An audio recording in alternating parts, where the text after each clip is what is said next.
ठहरो, कोई जरूरत नहीं पुलिस को मेरे दरवाजे पर बुलाने की। मगर बड़े भैया ये रवि, मैं अभी तक मरा नहीं हूं। घर की छोटी मोटी उलझने मैं खुद सुलझा सकता हूं। साहब जी इन्हें डांटिए, अभी का अभी डांटिए। अरे छोटी मालकिन के गहने चोरी हो गए और ये लोग हम पर शक कर रहे हैं। ये लोग सोच रहे हैं कि वो गहने हम कहीं बेचा है।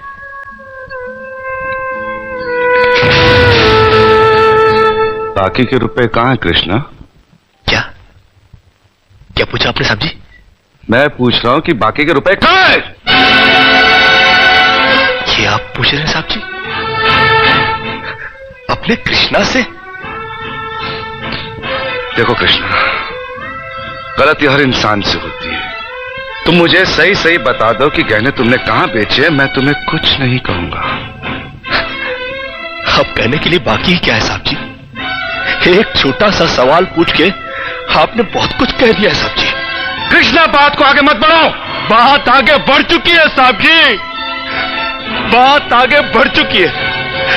अब तो आप पुलिस को ही बुलाइए। वो जब हमें कुत्ते की तरह मार मार के हमसे पूछेगी ना, अब तो हम तभी बताएंगे कि हम गहने कहां बेच कर आए साहब जी। मत कहो मुझे साहब जी। इसी साहब जी की इज्जत आज तुमने मिट्टी में मिला दी। क्या कुछ नहीं किया था मैंने तुम्हारे लिए, उसका मुझे तुमने ये बतला दिया। अरे भैया अरे हट जाओ ज्योति। जिस दिन मेरी फैक्ट्री जलकर राख हो गई थी और मैं बर्बाद हो गया था, मुझे उतना दुख नहीं हुआ था कृष्णा जितना आज हुआ जब तुमने इस घर में चोरी की है।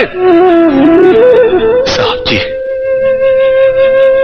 बचपन में जब हमारे माँ बाप मर गए थे ना और हम अनाथ हो गए थे ना, तब भी हमें इतना दुख नहीं हुआ था जितना दुख हमें आज हुआ है जब आपने हमें चोर कहा साहब जी। आपने हमें चोर कैसे कहा साहब जी? और ज्यादा सफाई देने की जरूरत नहीं है। दूर हो जा, मेरी नजरों से दूर हो जा। निकल जा इस घर से। अरे इस घर से ही क्या, इस गांव को ही छोड़कर चले जाएंगे। अरे मुंह जनात का क्या है, काट लेंगे अपनी जिंदगी कहीं भी।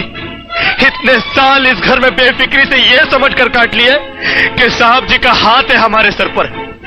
हमको क्या है परवाह किसी बात की, मगर नहीं, अब हम जान गए कि इस दुनिया में अनाथ का कोई नहीं होता। हम जा रहे हैं साहब जी और इस घर में कभी नहीं आएंगे। अभी निकल जा। दोबारा इस घर की दहलीज में कदम भी रखा तो मेरा मरा हुआ मुंह देखेगा तू। अरे नहीं नहीं नहीं, मुझ नौकर के लिए अपने दिल को दुख देने की कोई जरूरत नहीं। मैं कदम भी नहीं रखूंगा यहाँ पर।